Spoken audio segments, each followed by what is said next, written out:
Everyone into the Dynasty Gambit on the Going for Two Live Network. I am your host. This week I have usurped the position. We have a couple guys on vacation here. So Kyle, Brian, you guys, hope you're doing good. Um, got a couple new guests here joining me. Zach, no stranger to the show here. How are you doing today? Doing good. Thanks for having me. It's always fun being back here. Feels Definitely. wrong though without the other two, but I mean, Hey, I'm glad I could fill in. you've been pretty big onto the show so far this offseason, with the NFL draft. We've done a couple mock drafts. So I feel like, kind of like the honorary fourth member almost. Hey, I mean, I'll gladly claim the title if it's there. And we got a newcomer here with us, Jason. Got Gator J up here on the screen. How are you doing today? Great, guys. I'm ready to get into this. So he's pretty new to the Going for Two network. Wanted to come on and share some of his knowledge here. So we appreciate you coming on and looking forward to having a topic here. So we are discussing camp battles that we are looking forward to. NFL training camps are about ready to kick off across the NFL. I think a couple actually reported today. So I thought it would be a good time. I think it's going to go pretty good in the next couple episodes. We'll probably be talking some dynasty buys, stuff like that. So it's pretty good episode to start with. That way we can look into, what we're paying attention to, what battles we want to see. So without any further ado, I'm actually going to kick it off to Zach for the first one. So what camp battle are you wanting to take a look at? My man, my favorite player this year. I've praised him plenty on plenty of shows. I know you've been there a few times for it, Devin. Feel like I've done it on every show by now on Going for Two, but Christian Watson and the rest of the Green Bay Packer wide receiver core. Really curious to see what happens. I have a lot of questions, a lot of concerns for pretty much all of them, and it's different. Essentially, it's different scenarios depending on the guy. Someone like Christian Watson, I'm really high on long term, but when I look at him from a redraft format, I get a little bit more concerned, start to question more aspects because we don't know how, or we know how Rodgers is with the rookies. It's a little different in this situation when he doesn't really have that premier vet, and Christian is essentially a first round pick, so obviously there's more expectation than usual for the rookies that Green Bay has brought in. Then you have Lazard, who's never really risen into a role like this, and Watkins as well, who's had opportunities before, Kansas City, Baltimore, a few spots where we've anticipated some sort of respectable production and felt disappointed. So there's a lot of guys that I'm monitoring because I've taken all of them in different leagues and different formats, trying to get my hands on because there's 3 or 4 guys that could be the wide receiver one on that team. It's really just hard to identify which one it'll be that's really going to be producing for you in fantasy this year. What are your thoughts on that group?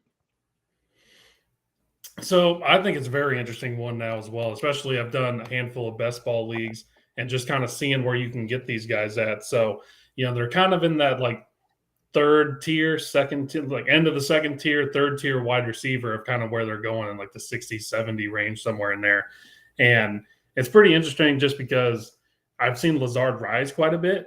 And I feel like even in Dynasty to trade for him now, it's a little more difficult than what it was about a month ago or so, compared to like someone like Sami Watkins, who I think is almost essentially free.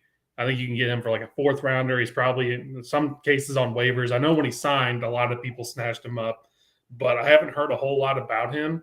Granted, I don't pay that much attention to the Packers, besides when they're beating my team to death. But yeah, it's going to be very. I'll try and avoid the jabs there. Continue.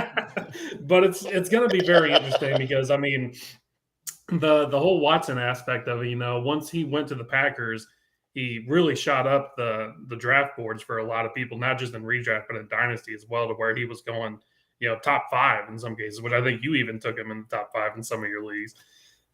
So, to see that get paid off early on is going to be interesting to see if he can actually crack the starting lineup, just because from my point of view, I would imagine it's probably going to be Lazard and Watkins as long as they have decent camps as the starters, and then they're going to slowly pepper in Watson.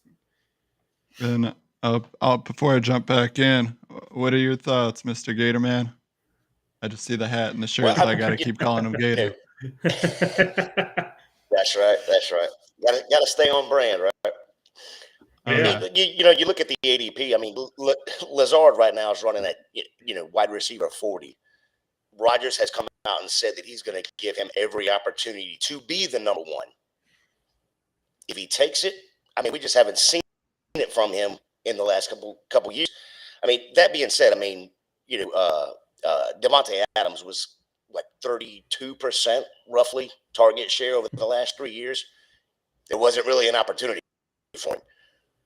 But I do believe that he is going to get an opportunity at least to start and be that number one. Sami Watkins, I think, is just Sami Watkins week one, playing week one, but you get much out of him. I don't think. Yeah. I agree with. I don't trust the Sammy Watkins aspect. It concerns me, or at least scares me from a fantasy aspect. A big part to me too was, I think, what contributed to Lazard's rise, especially in the dynasty format over the past month, was the fact that Rodgers had quotes about how Lazard's never been in this role, and he was kind of their dirty, doing all the dirty work, doing blocks, just running routes, trying to distract defenders, pull guys away for someone else to be open. And now he gets more of an opportunity for the ball to come his way.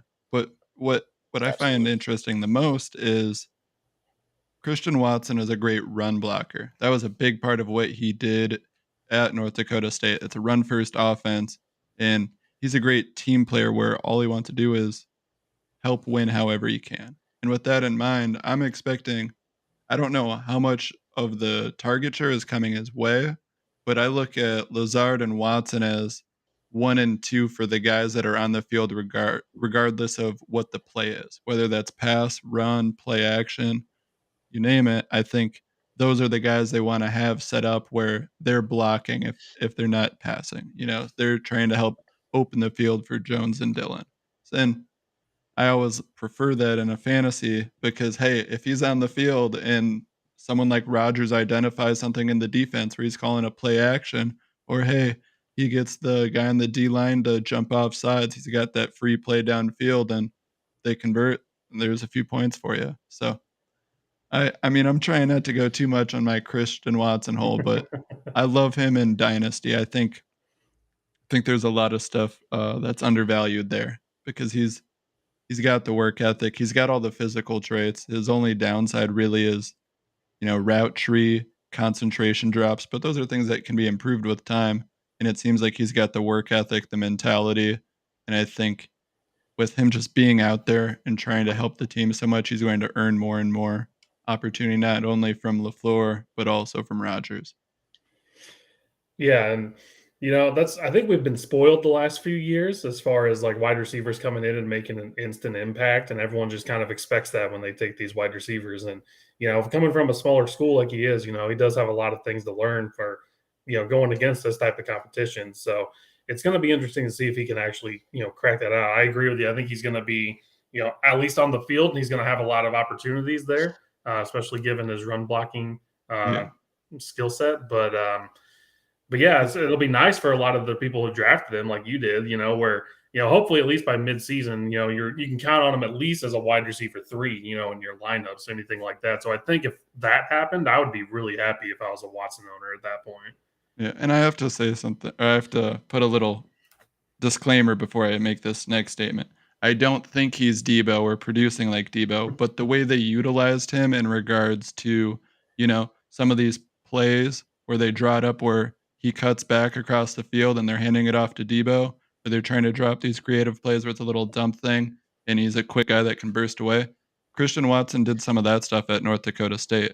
So I would expect LaFleur to try and utilize him in those aspects as well, which, it might not be 10 targets a game from Rodgers, but if he's getting other opportunities to touch the ball there, I'm still getting some sort of fantasy production. And my only concern is I don't want to gamble in my starting lineup on rookies in general. I'm really high on Christian, especially past this year. But in general, my philosophy is it could be Olave, it could be London, it could be Garrett Wilson, it could be any of those guys that are the big names in this class. I would prefer to have them on my bench and not depend on week 1 production. I want to wait, give them time, kind of just identify the play field, and then when I'm like, okay, he's here, he's ready to party, then I can slide him in. Well, then another big thing too is going to be. There's another one. Go ahead. I was just going to say, I think Amari Rodgers could that role as well. And it's only his second year, but I think he could also be that gadgety type of player as well. He could be. I'm having a hard time not just giving up on him completely with only seeing reps with Jordan Love on the field last year. So, I mean, it can't be any less production from him. So at least he's got that going for him. But what were you going to say, Devin? So I was going to say, it's another big thing with this offense is who's going to really be the go-to touchdown guy now too? Because Devontae was always, even when they were close getting the touchdowns, and you got 2 6'5" wide receivers, and Watson and Lazard. So, we've seen Lazard make some of those big jump ball, catches and everything in big moments. So I would think he would have the leg up just because of the rapport that he has with Rodgers. But just the way that's going to pan out, that's going to be huge for points between, which one is actually going to be the guy that he trusts the most in those type of situations. You just don't even talk. I just kind of got a little hot and bothered just thinking about that, like that freeze frame photo of Christian Watson doing a jump ball over someone and scoring a touchdown. Right. I can't think I just got to think of him not producing, or else I'll just turn all red in the face. Come back to earth. There's no doing that with Christian. All right. Well, Jason, how about you? What's a position battle you're looking at here? Man, I'm looking really hard at this wide receiving core. They basically flipped everything when they traded Hill. They lost Robinson and then Pringle, and I think what they got in return basically is MVS, Juju, and Skye Moore, and then Hardman, I think, is going to be the big one there. I think Hardman is going to play. He's not the same as Hill, but he can play that same role. Breakaway speed, he can come across the middle and get down the field. MVS is just going to stretch the field. I mean, that's all he is. He's just going to stretch the field. He's going to run that 9 route and go. Skye Moore, he can play inside and outside. Really love his hands. I did see a lot from him as far as the separation, but did catch. I mean, I think he caught every single one of them. But the biggest thing that I like is once he catches the ball as a wide receiver, he almost turns into a running back. He just bowls over people, and I love that about him. Juju's going to actually be able to play his natural position, in the slot. I think, looking back, his best 2 years were back when he had Antonio Brown. He didn't have all the pressure or the targets going to him. So, I mean, that's kind of where I am there. I really think Hardman's going to be the steal of this draft. I mean, right now he's wide receiver 56. If you're looking at somebody that you can grab and put in a flex position, and then he's probably going to end up breaking out this year. That's going to be my big breakout player this year is Hardman. What do you guys feel? Devin, you can go ahead first. So yeah, I completely agree. They got a lot of lottery tickets, as far as their wide receivers go, where it's really hard to see right now which one's going to be the dominant one. I mean, we know Kelsey's going to get fed. He has the rapport with Hardman, but I really am kind of on the Juju train, especially for his average draft position right now. I kind of feel like you're drafting him at his floor, not really closer to his ceiling. So I'm expecting bigger things from him. I mean, when Roethlisberger still had an arm, he, was still putting up good numbers, especially when there was other threats to not just focus on him. I think the last few years, you had Deontay Johnson, but he kind of took away his role there. And, even with any of the other receivers they had there, it's just now you're going to have Kelsey going up there, and he's going to be the main focus of everyone this year. So I think the main one I'm looking forward to the most, I would say, out of these guys is going to be Juju and MVS. because everyone, the MVS one, I've never been an MVS guy. Same.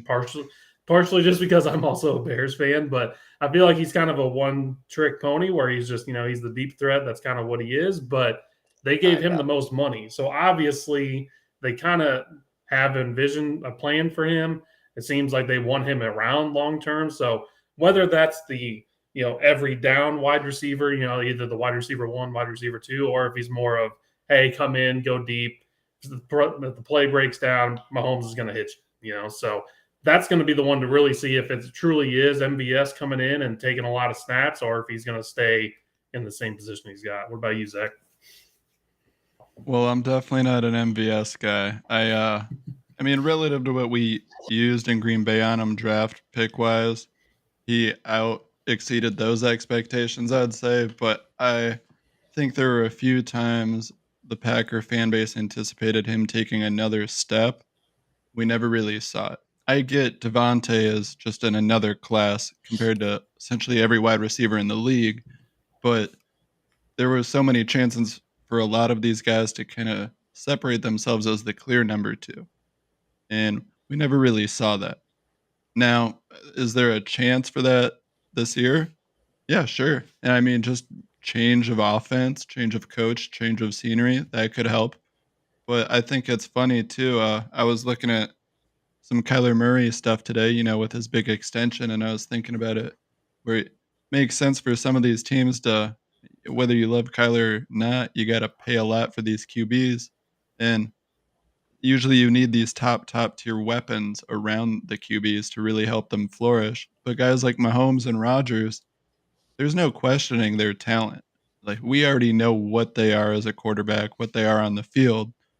So these two teams with the Packers and the Chiefs can kind of get away with scraping together questionable wide receiver cores, and you still expect production. I have a hard time really guessing where it's coming from. I'm not as high on McCole Hardman, unfortunately. I mean, I think I was kind of more optimistic on him last year, so now I'm just going to be more pessimistic there. But it wouldn't surprise me. I think for me, when I think of Chiefs, though, it's not even wide receiver core. I just keep looking at Rojo, just with that floor to ceiling where you're buying them, and that's the guy, especially in the passing game, that I'm kind of curious about. Well, that's another one too. Even while we're talking about him, that the running back battle there between CEH and him. I think a lot of people are still, especially in redraft at the moment, taking CEH as he is still going to be the bell cow and be the main guy. But I mean, I'm kind of agree with you. If you're going to give me Rojo at his average draft position right now or CEH, I'll take Rojo all day. I don't think I have any CEH shares in any redraft or dynasty, but I've definitely got my hands on a few Rojo this offseason. It's just, I think there's enough questions from everyone with CEH at this point. I mean, think about it this way. With Green Bay and Kansas City, we're questioning those wide receiver cores and who's going to produce as what. But Jones and Dillon are still both going really high in drafts for that Green Bay offense and in any format for fantasy. But over on the Kansas City side, CEH, he's probably going like running back 30-ish or like around that, a little higher, a little lower. And Rojo's definitely behind that. But no one really knows what to expect. And I think everyone's kind of questioning what CEH is at this point. And that's, I have a hard time seeing it be CEH at this point.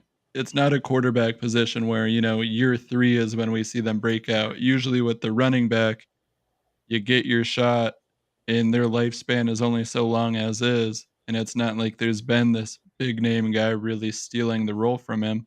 He just hasn't been able to seize the opportunity. And Rojo hasn't really been able to be given a full-time opportunity. I mean, he had Fournette there. Mm-hmm. So I'm high on what Rojo can be, and I'm excited for the prospect of potentially getting a decent RB2 for a really cheap price in drafts. What about you, Jason? You have any thoughts on the running back position there in Kansas City? Man, as a Tampa fan, I've seen enough of Rojo. I saw it when we got drafted. hard time putting any faith in him. I mean, he did okay when Lenny was, but I mean, he didn't produce when he had the opportunity, any other time, in my opinion, anyway. I am hoping, praying. I do have one share, and it's in my main league of CEH, and it's been 2 years that I've had him. I know running years, so I've only got one more year left of him. I'm hoping that this Rojo is the push that CEH needs. I don't know that on him or in the league that he has there on his back pushing him to get him to do what we all expected of him. Drafted too high, we can all agree, but we all expected more of CEH than what he's given us to this point. Joe does do good. I'm just hoping CEH wins the job, personally. Go ahead, Devin. I was just gonna say it's a both of them. Even compared to, Rojo especially, but CEH even now. He can be had for almost a second round pick. If you're really in a tight spot and you're looking for some upside, he's worth a shot for as cheap as he is now compared to if you would have tried buying him a year or two ago in the Dynasty community. So it's personally, like I said, I've kind of been more on the Rojo just because in a lot of leagues you can get him way cheaper, third round pick plus something maybe, or anything like that. And just for the potential, like we don't know. And I've always kind of been not really a CEH guy, just based off he's only 5'8". And I think the biggest hype, wasn't really his tape. It was more of, oh man, he went to the Chiefs and they used the first round pick on him. And so I think that's always kind of been the thing that's really inflated his value. So I've never had a share of CEH. I've never tried to get one, but this is the first year where I've been almost out on him every single year in Dynasty, where now I feel like his price is where I'd be comfortable throwing a flyer out on it. So, I don't really love the guy, but if he wins the job and he can at least stay on the field and stay a little bit healthier, he could have a decent season. I agree. Along what we were saying earlier with Rojo, I'm not high on him. I don't think he's this talent that just completely is waiting to break out given a full-time role. I'm just more concerned about what CEH is than I'm more optimistic in regards to their ceiling, but neither ceiling is high.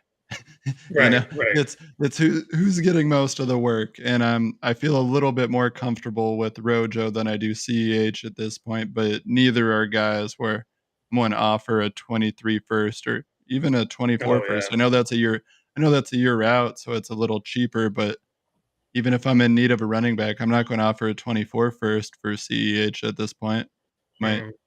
I'm just going to try and do a bargain thing there. And they've got a few other guys in that running back room that I could totally see getting some reps, and say there's a lingering injury coming in and be a waiver guy that, just has a 20-point week in fantasy. So I'll probably monitor more closely on the third and fourth strings. I wanted to follow Isaiah Pacheco and see if he could be a deep sleeper, but I don't even know if he'll make the roster with how many guys they've got on that team now.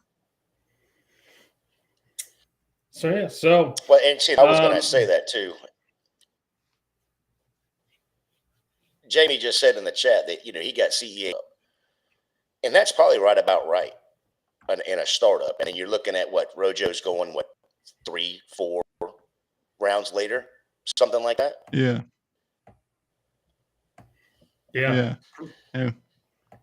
It's not bad. If you're getting a running back one on any team there, it's production.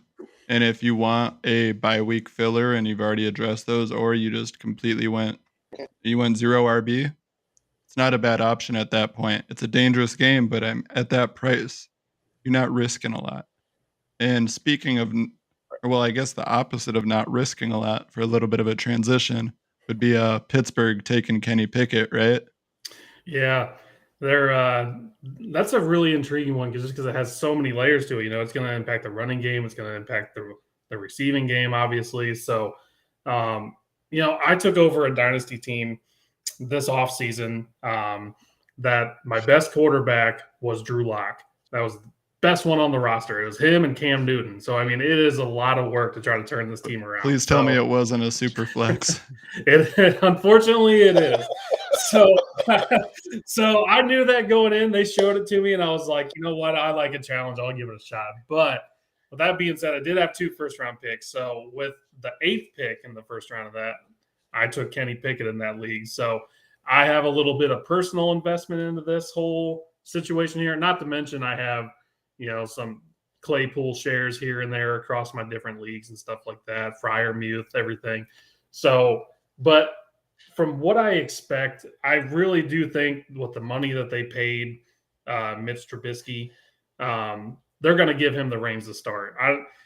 Unless it's truly like a Seattle Seahawks situation where Russell Wilson just came out and just blew the doors off, I don't think that they're going to throw Pickett out there week 1. So my anticipation having Trubisky out there.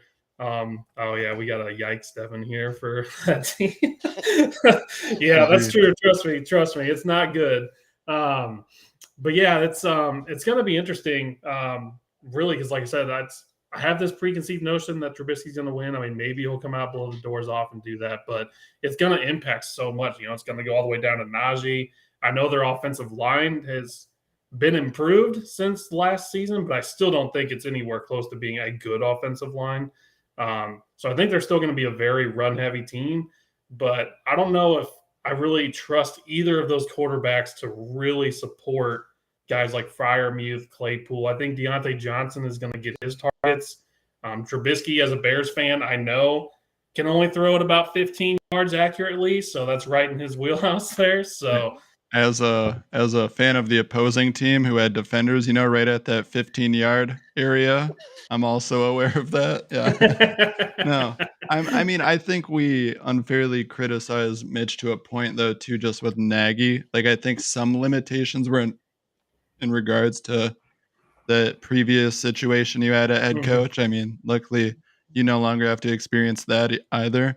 But I don't think the ceiling is necessarily high on Mitch, but I'm also not that high on Kenny. I mean, if you have no QBs in a super flex at 108, you kind of need to take it if you just even want to have some sort of hope on someone, because he's the only one that looks like he has a realistic shot of really getting reps this year.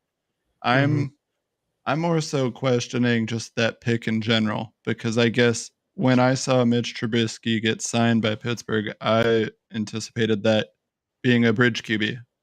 2023 has a lot of big name QBs coming into the draft. Why not just roll it back? And I think it speaks more to them feeling like if they get a guy who can just game manage, their defense can do enough where they just need a guy to not make mistakes. They don't need someone to be this big game changer. They just need no dumb mistakes and a guy that can throw it further than Big Ben with no arm. Which, I think Pickett and Trubisky, regardless of your opinion on them, are more capable than what Big Ben was last year. And that's where I don't love either of them in fantasy. I do have a few Mitch shares because he's really cheap if you want a flyer QB1. And I don't know. They both scare me. I didn't love the pick. I was really hoping we would be seeing probably not Bryce Young, CJ Stroud, because I wouldn't expect them with their defense to be at the top of next year's draft. But the Van Dykes, the Richardsons, so many of these other guys that are looking like potential first round QBs as well, that I was hoping Pittsburgh would be getting then, and then parting ways with Mitch. I mean, they signed Mitch to a 2-year deal. They signed Mitch to a 2-year deal, right? So when again, like you just said, Zach, I honestly thought that was a bridge. You got this year, and then next year with a rookie quarterback. The biggest thing on Pickett, though, if Pittsburgh would not have taken him at 20, how far would he have really fallen? The next quarterback didn't come off the board until round 3. Pickett would have probably just been right there with him. There probably wouldn't have been a quarterback taken. One of the biggest stats that blew my mind with Pickett was out of all the college quarterbacks, he was like 3.3 seconds in release time. That is the absolute worst. Even Ben Roethlisberger last year was like 2.4 and was very, very good when it comes to comparing it to the NFL in release time. That offensive line, yes, and they did upgrade a little bit, but there's no way they can put Pickett back there and think that he's going to be able to get rid of the ball in 2.5 seconds and be able to go down. I just don't see it. I think Mitch is the quarterback, maybe till week 8, 9. Then they throw Pickett in there to find out what they truly have. Because if they don't have it by week 8, week 9, and they throw him in there, and he's not the answer, we're going back to a quarterback again next year in the draft. And I think that's what blows my mind about them taking a QB there. I was notoriously low on all the QBs in this rookie class. I did not like any of them, and I had no plans of taking any of them in my rookie drafts. But then when I saw them being taken in the 3rd round, I was like, oh, those aren't bad picks. You know, because a team investing a 3rd round pick on these quarterbacks seems appropriate. It seems like a reasonable price to pay on those guys. I didn't think the ceiling was necessarily high, but it's worth a flyer for some of these teams. And then that's around where I viewed I would take them in dynasty leagues. You know, a 3rd round flyer on a Matt Corral, a Desmond Ridder, Malik Willis. Yeah, that's where I was looking at those guys. But Kenny Pickett going in the 1st, I would have loved the pick for Pittsburgh if it was a 3rd round pick as well. You know, oh yeah, sure, we'll take Kenny, and no real major draft equity used to get him, and we have some competition for Mitch from a young guy.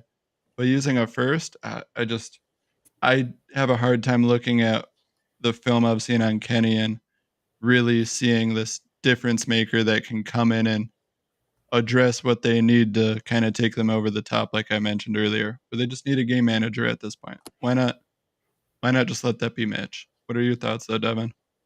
Yeah, I mean, that's exactly what Mitch Trubisky is. You know, I mean, as a Bears fan, I had extremely high hopes for him, you know, when he came into the NFL, especially being the 2nd overall pick. But, you know, his biggest issue is just accuracy. I mean, he's got decent pocket presence. I mean, he can escape. He's pretty mobile. But, you know, he's truly a bridge quarterback. You're not going to put a lot of eggs in that basket. I've seen a lot of Steelers delusionally on Twitter thinking he's going to be the savior of the franchise, which, you know, spoiler alert, he's not. So, but yeah, it's I think he, like I said, I think he's going to win it. I think he's the better quarterback. You know, and he just gives you a little more. I don't think Kenny Pickett, I know he did run a little bit in college. So they're similar in that aspect where I don't know if maybe that was part of their thinking as well, to where they signed a guy with a similar skill set and they wanted to pair that with their draft pick there. But in that division, I mean, it's just the defenses. You got the Ravens, you got the Browns. It's going to be really tough for that offensive line to give either of those guys a lot of time. So they're both in for a pretty rough season, I think, as far as, you know, the sacks are coming. You got some elite pass rushers in that division. But yeah, I think for a dynasty aspect of it, I mean, both are super cheap. You know, I mean, in that league I was telling you about where I ended up drafting Pickett, I traded for Mr. Trubisky, and all it took, I can't even remember off the top of my head, it was a 3rd round pick and some other flyer. It wasn't even that expensive. You know what I mean? So yeah. If you're quarterback needy in any of your league, especially a super flex, it's worth a shot, because I would rather have Trubisky right now just because I do believe he's going to end up being the starter. But it's going to be interesting to see how he really impacts these wide receivers. You know, I've really liked Claypool almost his entire time in the NFL. I've kind of been a Claypool believer. It's probably just because, you know, in a lot of leagues I drafted him when he came out and got pretty good value on him, like 2nd round pick, and he turned into decent return. But, you know, I'm more curious. I've never really been that big of a Deontay Johnson guy. Just never have. I just, you know, I think he's really good for what he does, you know, especially if it's a PPR league. I think it's awesome, you know, but it's probably just how I view wide receivers. I like the bigger guys. I just like, you know, I feel a little more confident if I'm starting a guy who's 6'2", compared to starting a guy who's 5'11", 170. Even though that does not impact fantasy dynasty in the slightest, but it's still my perceived of, is this guy going to last real long taking these hits from these guys when they weigh 170 pounds? I'm kind of scared of all the weapons in Pittsburgh this year relative to price. I'm Right. nervous about all of them. You know, Claypool, Deontay Johnson, Najee. You know, those are some big profile dynasty redraft names right there. And I'll be honest, Najee last year kind of disappointed me. I mean, he was a great fantasy producer in PPR leagues, but I was waiting for some sort of opportunity where he actually broke away, where he went more than, 15, 20 yards. I felt like there was a lot of these dump passes from Big Ben because, well, he's been in the league long enough where he can identify when he just needs to get rid of it. And that benefited Najee a lot. But I don't know if that'll be there. I just see more mistakes potentially from whoever's at QB, and I just also could see more inaccuracy, even on those small little dump passes. We've seen plenty of young QBs screw those up before. It wouldn't be the first time we've seen it. And same thing goes with the inaccuracy hurting everyone else. But also, if it's a defensive first team, I expect the defense to be out there more. It's going to be long, Right. dink and dump drives to just take them enough over the top to win games. 23 to 27 points a lot of weeks as a team where it's not necessarily a lot of fantasy points. And it's usually spread out through, Fryermuth with 4 receptions, Deontay Johnson with 6, Claypool with 4 or 5, Najee with 3 or 4 in rushing yards. And then you add in another 1 or 2 guys and suddenly you don't really have many fantasy points for any one guy, and you probably spent a high draft price to get them.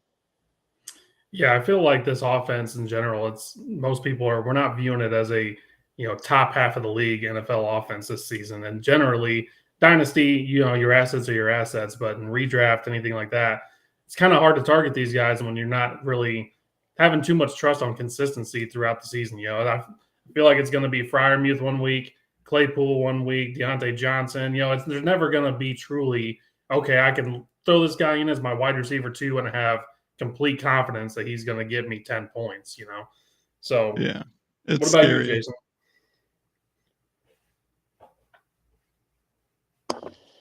I'm staying away from all of the Pittsburgh Steelers at this point. I just don't trust anybody in that offense, and it all falls back to the quarterback.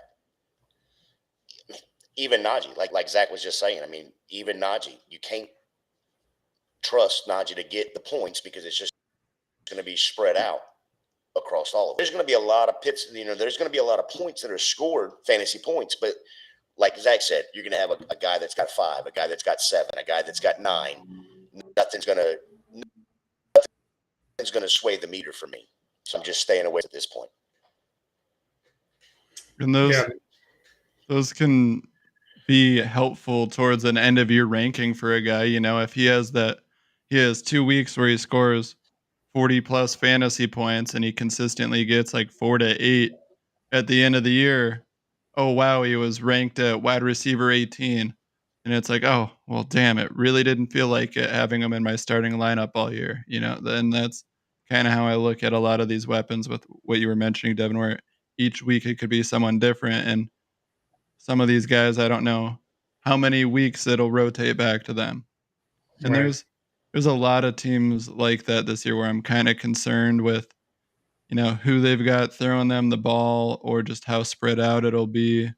I look at Seattle too. I mean, it's not really a camp thing, but DK and Tyler Lockett, it's kind of a scary situation right now. I mean, look at what Cortland and Jerry are this year in fantasy value, when a year earlier they had Mr. Drew Lock, and well, they didn't do very much. Yeah, my QB1 on the team I inherited. The one thing about Seattle though that is a little interesting though is there's a couple there, so I think we might as well just go there. Is the quarterbacks are going to impact DK Metcalf, Tyler Lockett, even Noah Fant if there's still some believers out there in Noah Fant. So, it's not a critical one. It's not one that's, has a real big impact. I don't think a lot of people really have a lot of these guys on their roster as far as the quarterbacks go. But, it is going to impact how, DK Metcalf's a huge name in the dynasty community right now. I mean, his value is a little bit cheaper now than what it was, say, when Russell Wilson was there. But, that and the running backs there. I mean, right now it's Rashad Penny. He's really climbing the boards. Everyone's saying he's the unquestioned starter. I still kind of tend to be on the Walker train just because I was very high on Walker in college, and they used a second round pick on him. So I mean, they used a very high pick. They used the first on Penny. They know what they have in Penny. He's never done anything. He struggled to stay healthy. He finished the year great last year, which was really impressive to see. But even if it's to me, if it truly is Penny who gets the starting gig, I don't foresee it being too long before Walker comes in and takes that job.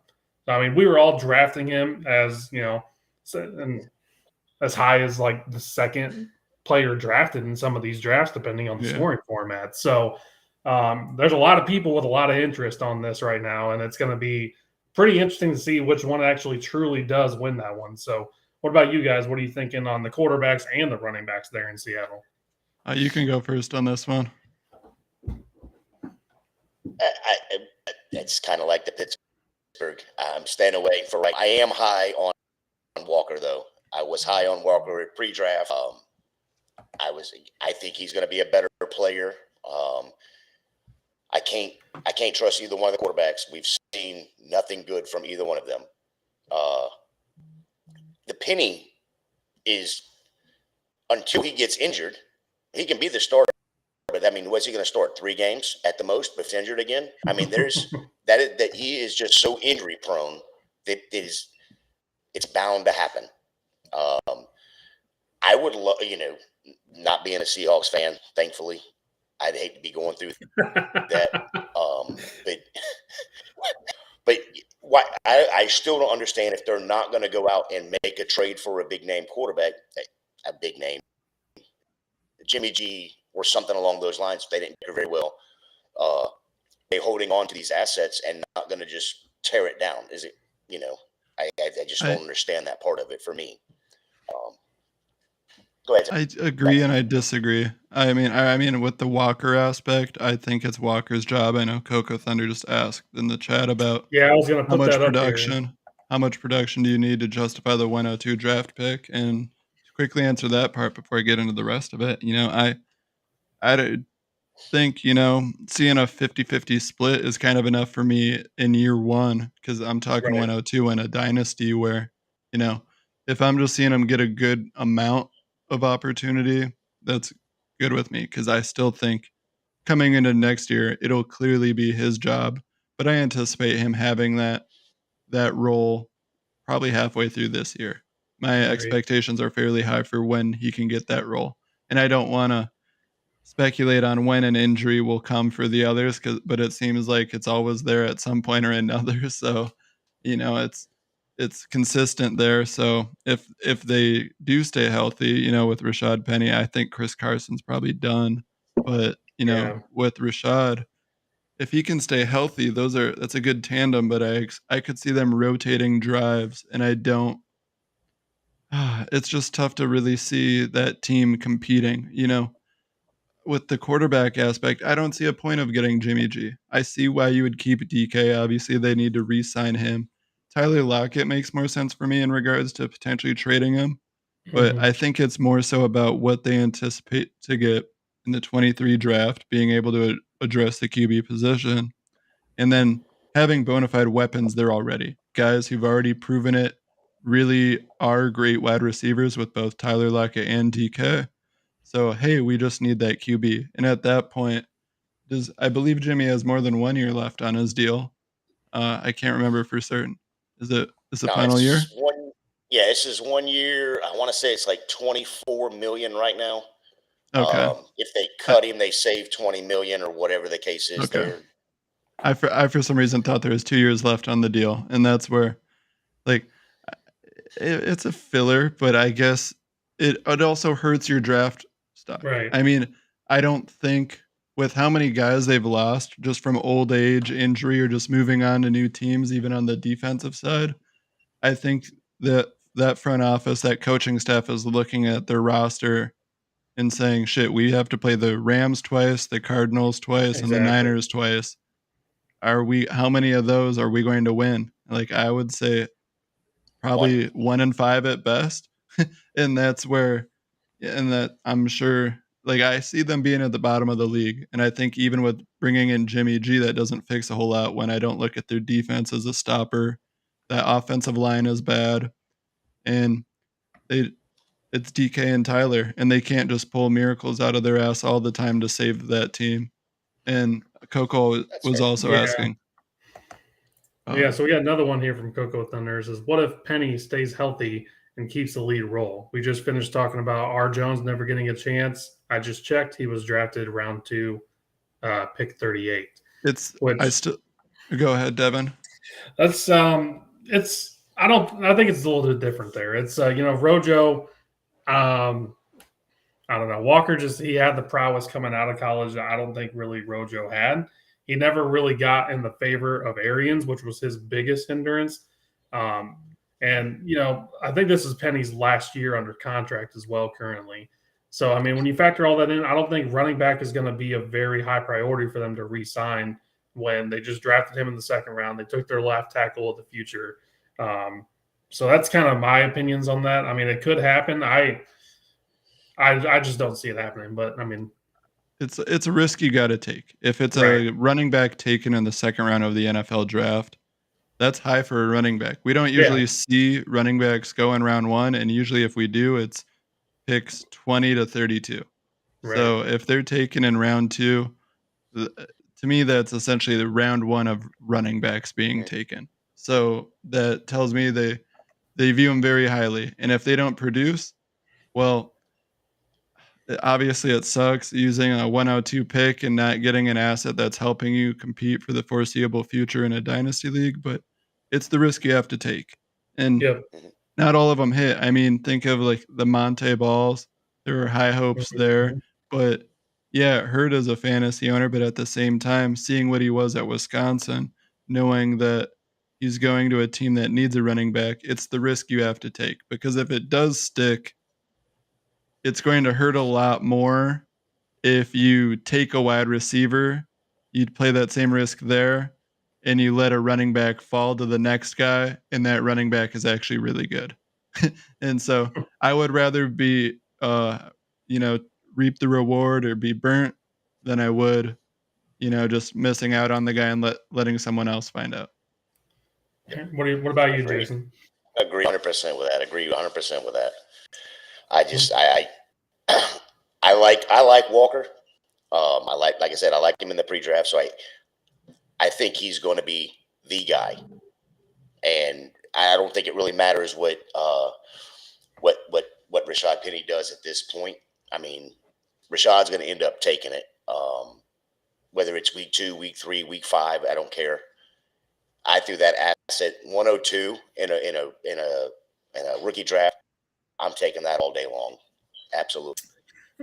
Yeah, it's like Zach said. I mean, basically the second round for a running back to be drafted in the NFL is the first round, basically. I mean, the whole 5th-year option doesn't really come into play when you're talking running backs. That's what a lot of people are actually thinking about the Josh Jacobs thing.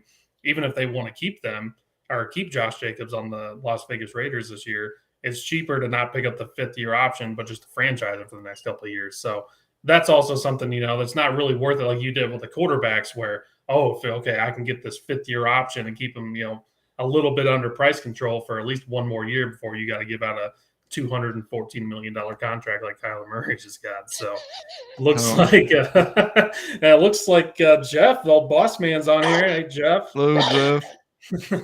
No, I just can't believe I can't buy the Rashad Penny stock at this point. I can't either. There was so much hype and excitement from a few good weeks late, and I think a lot of that excitement also stems from he was essentially a waiver guy because he had been hurt so consistently, or he was just a really late round pick. No one was putting any equity into acquiring him previously, so you couldn't be burnt by it.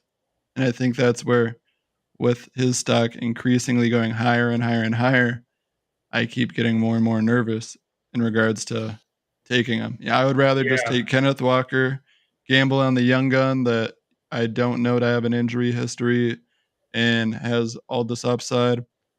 But the scary part is if they're losing by a lot, there's not going to be a lot of opportunity to run. But that's where even if Rashad is the primary RB1, there's going to be enough time where the offense is on the field because I don't see that defense actually slowing people down. It's going to, Right. oh, and then Seattle's back on offense again. So even if it's 60-40 with Penny and Walker, I still see that 40% of the time being a fairly high workload with how much they're going to be trying to scrape their way back into games this year. Right. And I kind of feel like it's going down the same path that you were saying earlier, where they're not really actively trying to win. I don't think they're trying to tank, but they see these quarterbacks. They know what they're doing. There's a reason they haven't got for any other quarterbacks. So I really, truly think if this is the last year what they have Rashad Penny under contract, they're going to ride him into the ground, use him up, try to save Walker. Walker will get his touches, but I don't think they're going to, give Walker 300 touches, 250 touches, anything like that. I think he'll have a solid year. They'll see what they have in him, but then they're truly building for the future. And Yeah, you go ahead. I was gonna say I'm not buying the narrative that he can't be a pass catcher either. I've seen a few where it would have taken Superman to catch the ball, and Walker caught the ball. So I'm not buying that narrative that he can't be a pass catcher. So And I think he's going to get plenty of opportunity. I with the narrative stuff too, say what you want about tanking, but if you're telling me in the off season or reports are coming out of your camp telling me that Drew Lock is what you like what you've got for right now, oh, you might as well just put your Twitter name for your team page as Tankathon 2023 or something along those lines, because I don't need to hear anything else. If you've got Drew Lock, Geno Smith, all right, I expect to see you at the bottom of the standings, and Right. I'm excited to watch whoever you draft play for you next year. At sucking for Stroud. You're right. Yep. I mean, it's true though. At this point, they have a lot of needs though. That's the kind of interesting part about it is, and the kind of concerning part for those guys going forward is they've had a bad offensive line, and they need to address that as well when they bring in a rookie QB. Right. And speaking of bad O-lines, though, I did want to ask you guys about Denver. Russ last year, or in all the years prior, actually, with Seattle, they were never able to protect him. He had some great options to throw to, some decent running backs, depending on the year. And honestly, this Denver offense reminds me a lot of what he had in Seattle. Swap out DK and Tyler for Jerry and Cortland, and then add in Javonte and Melvin for. I actually like the running backs better than anything he had in Seattle, but Denver doesn't have a good O-line. I mean, they're not going to be able to protect him either. And are we expecting that to look different? What are your guys' thoughts there? Because for me, I'm eyeing the KJ Hamlers and the Tim Patricks along with the camp Right. stuff, because I'm expecting Russ to have the pocket collapse and he's got to toss it somewhere, and it can't always be Cortland or Jerry. And I'm thinking it might be going to Tim Patrick, KJ Hamler. Go ahead, Jason. Well, my concern on this one is going to be there's so much hype around the Denver offense right now. I don't know that they can live up to it. And I'm talking about everybody, not just the offensive line. I hadn't really dug into the offensive line over there, as like you have, Zach. But just looking at the big picture, everybody's projecting, them to be such a high-powered offense. What if they're not? What if they don't click? We've seen it in the past where, I agree. I think it's funny. Like the Broncos have such high expectations, and don't get me wrong, their defense is great. But what was Russ's big downfall last year? Getting hurt because he couldn't be protected, and now he just jumped into a division where You've got Khalil Mack coming back into the division. You've got Max Crosby. You've got Bosa. You've got all these big name defensive linemen on all your rival teams that you'll be facing a few times a year. And Yeah. I don't look around that offensive line saying, oh, yeah, these guys will be able to stop them. And obviously, there's a few weapons that I actually really like on Denver, but I also have a lot of question. We've seen Cortland have some injury history or injury issues in the past. Jerry, he's had some drop issues in the past. Luckily, with Yep. drops, those can be improved upon, but still, there's some concern there. And I guess that's where I'm turning more towards Javonte. If I have to pick a guy to depend on, it's probably going to be Javonte. Getting those dump passes, being utilized in the running game, and I guess I just got to hope for the best in regards to this head coaching change, because hopefully that can fix some of the issues they had last year on top of the QB. But I don't expect it to be as fun and sexy as people necessarily expect with this Denver offense, just based off the defenses they'll be playing against fairly often. Yeah. What are your guys' thoughts there? I'm more interested. I mean, I think the top two are pretty solidified with Sutton and Judy there, but I'm definitely more interested on the price point right now in Dynasty for Aquabanon, for Hamler, like you said, Patrick, people like that. I mean, I'd much rather take the chance on those guys right now, see what I can get out of that, and see. I mean, Russ likes to spread the ball around. I mean, for as much as he likes to hit DK and whatever, but it was mostly like DK would have a really big game, Locke would have a really big game. It's not really like he truly focused in on one person. I mean, per game he kind of did, but not, overall. So I think there's a lot of good weapons there that have a lot of really high upside as far as I think for their price point. Right now, like I said, I mean, if you take the flyer, like the guys when you said like Hamler, stuff like that, Javonte, I think's in for a pretty good year. It's going to be an interesting one to find out, but I think the lower end receivers with Patrick and Hamler there, I'm tending to target a little bit later, or even try to trade, mid-round picks or some pieces I really don't truly care about. Try to get those guys who I think have a little bit higher upside. Are you guys Alberto believers? I'm like on the fence. But I was until they drafted Dolchich. Okay, there you go. You said the name I wanted to hear. Dolchich is. I guess I forgot to mention him when I was rattling off everyone, but he's I was much the higher one. I was much higher on Alberto, and then when they drafted him, I was like, oh, that's not as good as what I thought it was going to be. So yeah, that's another name to watch for. Who's pretty decent as well. He's decently cheap. I think it's a lot of smoke Alberto's way. Oh, sorry. Go ahead. I was just going to say, out of that offense, like you were saying, the KJ Hamlers and Patricks, I'm also getting Melvin Gordon super cheap. Even, throw him in there for a flex every now and again. I mean, super cheap. He has 2 or 3 good games, or Javonte gets hurt, because we all know injuries happen with running backs. Javonte gets hurt. I got a starting running back that I just picked up in the 14th round of a startup. So, yeah, the price point on a Javonte, a Sutton, Judy right now, it's so high. I just don't think that they can live up to that with the other weapons that are there.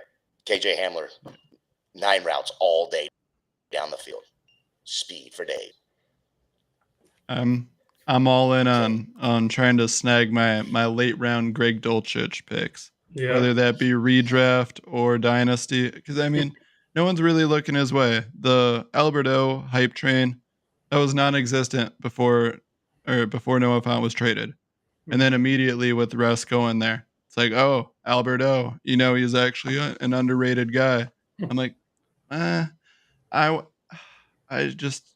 was out on him before they took Dulcich, and then when they took Dulcich, my eyes immediately went there. I like the draft equity Denver used to get him. Kind of tells me they like what they saw with his talent, and also maybe that Alberto isn't clearly their answer at tight end. So I want to see what happens in camp, what happens in preseason, where if Dulcich can be out there blocking, and it's the same thing with what I talked about with Christian Watson and some of those guys where it's not necessarily targets coming their way, but if they're on the field more snaps, there's more chance of stuff falling right where they're getting fantasy points. So if Dulcich can even just get out there where he's on those play action passes, trying to catch the defense off because they're thinking it's a run, and oh, cool, he can get a dump pass here or there.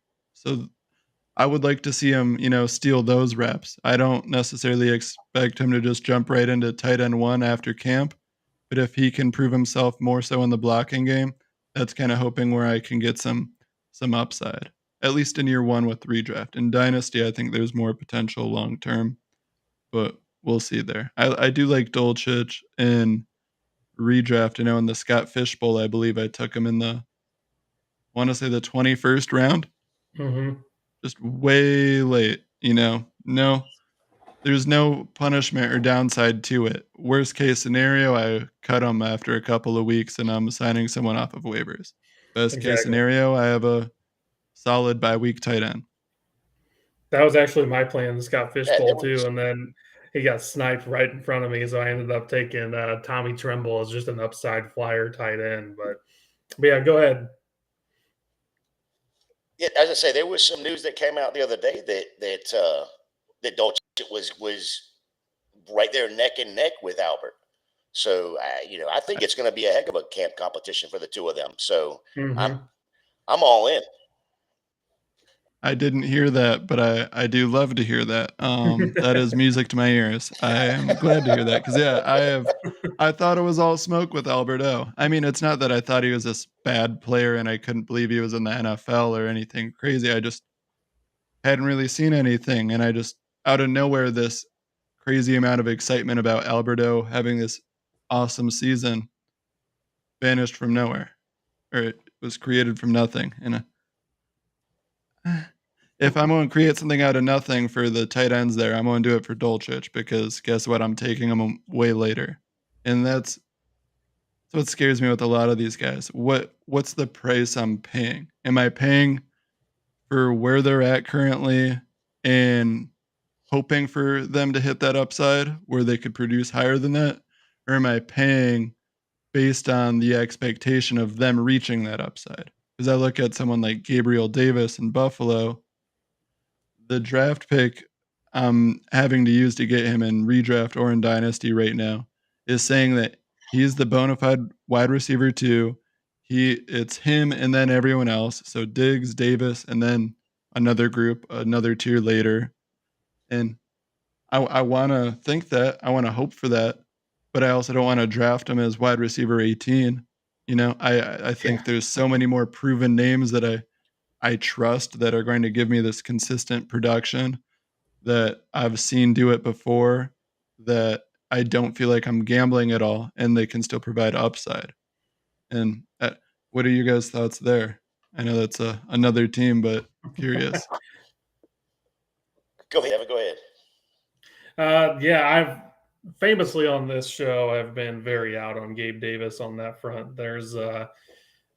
It's just I like the player, I like the guy, but it's ever since he caught those 4 touchdowns, his price has just gone up and up and up and up all offseason. It's just people have been salivating over that 4 touchdown game, which, if he is truly the wide receiver 2, great. But to me, it's, I think he's going to have a good season, but it's just, especially in redraft, way too risky for me to be drafting someone that high who had a good game. He's shown flashes here and there, but really most of this is just driven off the fact that, he had a 4 touchdown game, So for me, even in Dynasty, I want no part of what his current value is. If you have him, I'd be looking to sell him because I think it's a great opportunity to be getting some nice value out of him. But yeah, it's not someone I'm looking to trade for, and it's just not really someone I'm trying to target that high. Yeah, and I think if, say you've had him for a bit in Dynasty, that's not a bad asset to have, especially right now. But in general, there were high upside weeks, and for this year, he's not a bad flex guy. If he's my first flex option and I have 2 or 3 wide receiver starting slots, right, he's not a bad wide receiver 3 either, but I don't want to have him any higher on my team in regards to what I'm depending on for that consistent production. And that's where I might like him on a lower side and feel comfortable with him there. Like if I'm looking at him as a wide receiver 30 on the year, I feel comfortable with that. I Agreed. don't think it's really shooting for the sky, but I think that's a solid floor, and I think that's realistic for him. And if someone else in my league is looking at him where I think this dude could be wide receiver 15 this year, oh, go ahead, come get him. Right. I'll gladly take the assets you're going to pay for that kind of upside, because I might disagree, and I can see where you can rationally get to that conclusion, but I'm not confident in it. So I'll gladly take the assets I'm going to get in return for what they view I believe, 24-year-old wide receiver, what they're going to pay for a wide receiver 15 that's 24 years old. Agreed. What about you, Well, Jason? Let me ask you this, because I actually just did this deal. I sold Gabe Davis for 2 seconds, Singletary, and Shakir. Pretty good. That's That's a what's interesting. what's the format of the league? Yeah, It's a super flex, 12-team super flex. 12 teams. tight end I premium, think we're PPR. Yeah, no tight end. Yeah, PPR. I want to say it's. That's an interesting trade package. I don't want to hold too much It's time. just like It's I'm just trying to. You said 2 seconds, Devin Singletary and Khalil Shakir for Gabe Davis. 20-23 seconds. yes. It's Yep, just 20, an 23 interesting seconds. combo of assets in return for a wide receiver. Did you need running backs, or did you because I mean, Yeah, if I needed any sort my of only running back, my only Go running ahead. back was Leonard Fournette. So I mean, yeah, if so that's the case, I like was that happy for with it. you. Yeah, Yeah, I mean, like, I was given the very happy status with of it. the team, yeah. yeah, I'm not a big Singletary guy, but getting a second running back is always nice if you don't have a lot of proven guys in any capacity. And Shakir is all upside because he's not someone that people are taking high in redraft. He's not getting taken high in rookie drafts either, and you can hope for the best, but you're not really going to get burnt in the process. And those Right. 2 seconds You're not next year, losing anything. especially in a super flex format, there could be a lot of QBs going in that round 1 next year, and I saw that too. Yeah. he weighs enough for 2 RBs. Right. Yeah. He's double duty, offensive lineman and running backs, making his own holes. Yeah. No, that man is. I said this last night to one of the guys. Tampa Bay needs tight end. This was, of course, before he went out and signed Rudolph. Rudolph. Yeah. So Tampa Bay needs a tight end. Lenny was just trying to get to size. That's all he was trying to do. And then he's opening the role for Keyshawn Vaughn White and the rest of the guys. Right. Yeah. That's a name I haven't heard in forever. Keyshawn Vaughn. I was optimistic for him until he got murdered on that pass across the field last year. Yeah. He was looking decent in those couple of carries, and then that one hit, and I was like, oh, I think he's going to retire. Yeah. I think he did. All right.